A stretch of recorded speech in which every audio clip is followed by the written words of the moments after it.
We're all familiar with the Darwin and creation theories about our human origins, but there's a third explanation, and it should be making front page headlines, because it's not a theory, it's fact. Scientists confirm that humans share 98.7% of the same DNA as chimps. Have about 98% of the same genes as the chimpanzees have. Where did the other 2% come from? Did you know that 85% of all human beings have a monkey gene? The monkey gene is called the rhesus factor, or Rh factor, because it can be traced to the rhesus monkey. Chances are your blood type tests Rh positive, which means you've got the monkey gene. One of the most startling scientific discoveries from the Human Genome Project is that 250 of our 25,000 human genes have no evolutionary basis whatsoever. What that means is that 250 of our genes are not, I repeat not, shared with any other terrestrial life form. So if 250 of our human genes are known to not have originated from a terrestrial source, that means they originated from an extraterrestrial source. If our genetic code has been altered for some reason, how did it happen and to what purpose? The following video details one possible explanation that connects all the dots. It's 16 minutes long and introduces itself. After viewing it, you might ask where that leaves us. Leave a comment below. Unnatural circumstances may require unnatural explanations.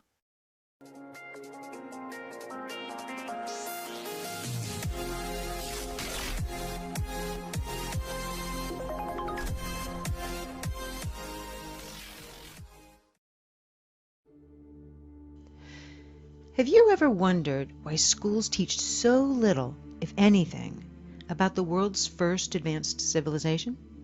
Especially when it introduced so many things we still use today. Why the mystery around Sumeria, which was in Mesopotamia and what's now modern-day Iraq? After all, here are just some of what they gave us. The modern calendar, based on lunar cycles, the 60-20 counting system used for geometry and measuring time, the wheel, the plow, irrigation systems like levees and canals, sailboats. They even spoke the first known language. And, most importantly, they left evidence of the first recorded writing. That's a lot of intelligent contributions to humanity. So why aren't we taught more about this clearly advanced and influential civilization? Well, connect the dots and you'll discover why the omission could be deliberate. Sumerians were accurate in creating many advanced systems, yet we dismiss their history of man as mere mythology. And why is that? Well, if we gave the same credibility to their written history as we've given their inventions, we'd be teaching a completely different version of our origins. And we'd be thinking a lot more about what our future may hold. So let archaeologists continue to debate the history and evolution of man. If you go to the source, here's what the first civilization ever to record history revealed about our past. In 1849, a British archaeologist discovered 14 tablets in Sumeria. To date, these are the oldest known writings, and they date back to the 24th century BC. While the stories on them share much of what other ancient writings say, they put a whole new spin on the other ancient sacred texts. You see, while they do refer to a father of all beginnings, or some kind of ultimate supreme being, the tablets say that the creators in Genesis, the Garden of Eden, Adam and Eve, these were polytheistic gods of ours, otherworldly beings, or just plain out, they were aliens. The entire first two tablets explain who they were and where they were from. Tablet 3 tells of the 6 days of creation, or settlement, on Earth. Later, they explain how the human race was genetically manipulated by these beings and did not evolve randomly. Even the technology Sumerians gave us came from these beings. Are you interested now in knowing more about what the Sumerians had to say about our history? Here are selected legends from the 14 tablets and their parallels with other ancient sources. According to the Sumerian tablets, 445,000 years ago, creator gods, as they call it, came to Earth. The only inhabitants of Earth were wild and undomesticated animals, and early ancestors of man. These beings were called the Anunnaki, which means those who from heaven to earth came. The Anunnaki inhabited a distant orbiting planet called Nibiru, which only entered our solar system every 3,600 years. They describe Nibiru as many times the diameter of Earth and abundant with iron oxide, making its rivers and lakes appear red. Now, a side note about Nibiru. According to the tablets, Nibiru's atmosphere began to deteriorate and become a hostile place for life, and in order to restore it, the Anunnaki needed one important element for their atmosphere: gold. Now, here are a few interesting facts. There is proof that gold nanoparticles can be used to repair our damaged ozone. It shields radiation, which explains why NASA uses gold foils in their space stations. While NASA is currently aware of 8 official planets in our solar system, there has been much speculation about the wobbly orbit of 2 planets, which points to the likely gravitational pull of a very large mass, which has yet to be discovered. Now, detection of this mass traces back decades, but in October of 2017, NASA published an article called "The Super Earth That Came Home for Dinner," stating, there are now 5 different lines of observational evidence pointing to the existence of Planet 9. If you were to remove this explanation and imagine Planet 9 does not exist, then you generate more problems than you solve. Clearly, there is potential of another planet yet to be discovered in our solar system.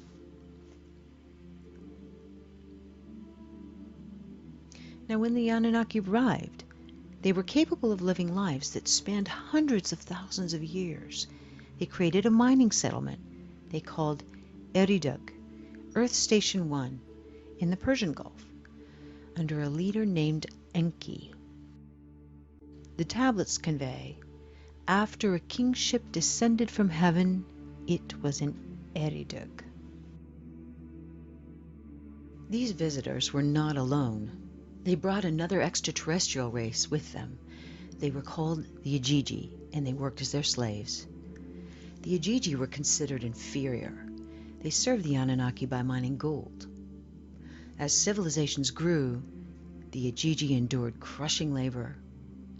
And these stories are consistent with Babylonian tablets from the 18th century BC. When the gods, manlike, bore the labor, carried the load, the gods' load was great, the toil grievous, the trouble excessive. The great Anunnaki made the Igigi undertake the toil.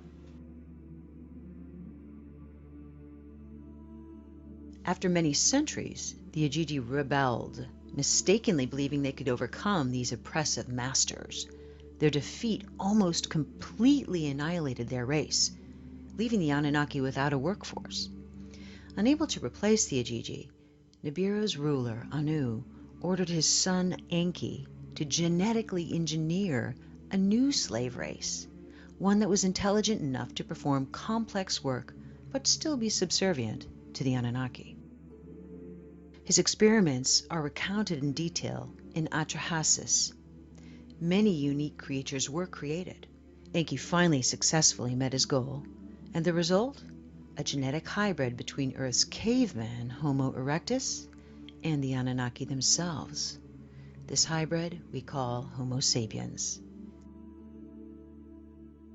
The tablets called first men the Adamu. In Hebrew, Adam means man. The Anunnaki put the Homo sapiens to work in the mines and elsewhere in Mesopotamia. The Semitic word avad, or worship, literally means work for. Hence, early man had no choice but to worship their gods.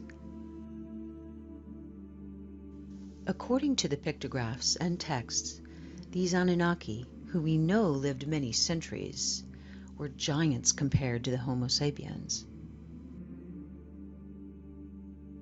Now, because their main purpose in life was to serve the Anunnaki, Homo sapiens were, in return, educated with social skills and academic affairs and technology. All this is abundantly clear in the tablets. The new human slaves were sterile, but as the demand for workforce increased, they were re-engineered so that they could reproduce. This later led to an overpopulation. So later, many humans were banished from the safety of their cities, giving rise to the story of the Garden of Eden and the story of banishment from paradise for procreating. As humans evolved to become more intelligent, some Anunnaki leaders bred with these humans. The children which resulted from these forbidden unions between races were called the Nephilim, or giants of old. Tablets say that these practices enraged Enlil, the Anu leader of that time, who was also the brother of Enki. Enlil wanted to ensure no human would ever rise to power and potentially rule Nibiru. Naturally, the interbreeding increased that risk, but it was beyond his control. Human populations increased over the following millennia, only to be met with a population control plan that nature had in store. During one of its 3,600-year cycles, Nibiru's orbit created havoc on the Sun and on Earth.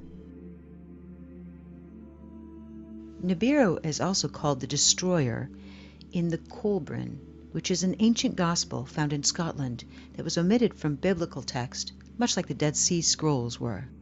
It reads, "Men forgot the days of the Destroyer. Only the wise know where it went, and that it shall return at the appointed time.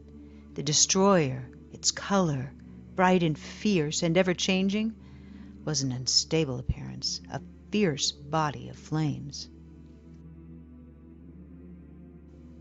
Though stating Nibiru usually passes without causing harm, the tablets describe one cataclysmic event which occurred when Nibiru neared Earth. It says, first, black spots appeared on the Sun's surface. The Earth's magnetic field became weaker, the temperature rose, and ice caps began melting. This event we call the Deluge, or the Great Flood. It also reads, "For days before the day of the deluge, the earth was rumbling, groaning, as if with pain. For nights before the calamity struck, in the heavens, Nibiru as a glowing star was seen." Well, according to the tablets, Enlil saw the oncoming disaster as an opportunity to rid the planet of humans that he deemed unworthy. He returned to Nibiru, but many Anunnaki chose to stay, instead witnessing the flooding and the destruction on the planet from their celestial boats which circled the earth. It reads, "Then there was darkness in daytime, and at night the moon as though by a monster was swallowed. The earth began to shake by a force before unknown. It was agitated. In the glow of dawn, a black cloud arose from the horizon. The morning light turned to darkness. Then the sound of a rolling thunder boomed, and lightning lit the skies. On that day, on that unforgettable day, the deluge with a roar began." At that point, the South Pole's huge ice sheets collided and fell into the ocean. This would have created tsunamis everywhere, traveling north to the gold mines in Southeast Africa.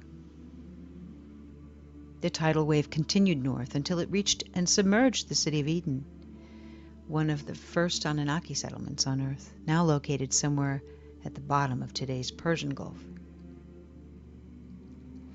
Witnessing the cataclysm, Enki, who felt sympathy for his creations, instructed his chosen ones to build boats. Among these few humans was Ziusudra, we know as Noah, and his family. A great storm with heavy rains started. The tidal wave kept sweeping the earth for 7 days until it finally came to a halt. But the heavy rains continued for 40 more days and nights. The story of the deluge is recorded in almost every civilization on our planet. Core ice samples taken from Greenland and Antarctica illustrate that at the height of the last ice age, the sea levels were 425 feet lower than they are today. And, more importantly, there is a clear indication of a rapid sea rise. After the deluge, reconstruction of a new spaceport began. The text describes how the Anunnaki made their buildings according to the position of the stars. It reads, "Let the heart of the plane, the heavens, reflect." Once Enki to this agreed, and Enlil from the skies of distances took measures.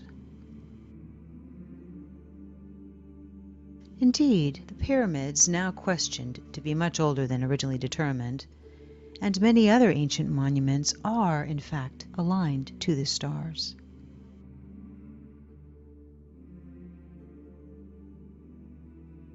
When the Anunnaki finally left Earth, their influence had reached every corner of the world, from Mesopotamia to India to South America.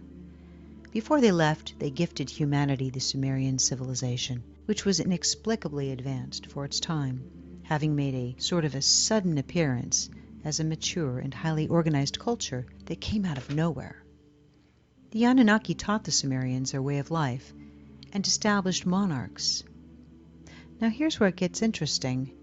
The kings would act as their emissaries on Earth and rule the people according to ancient principles.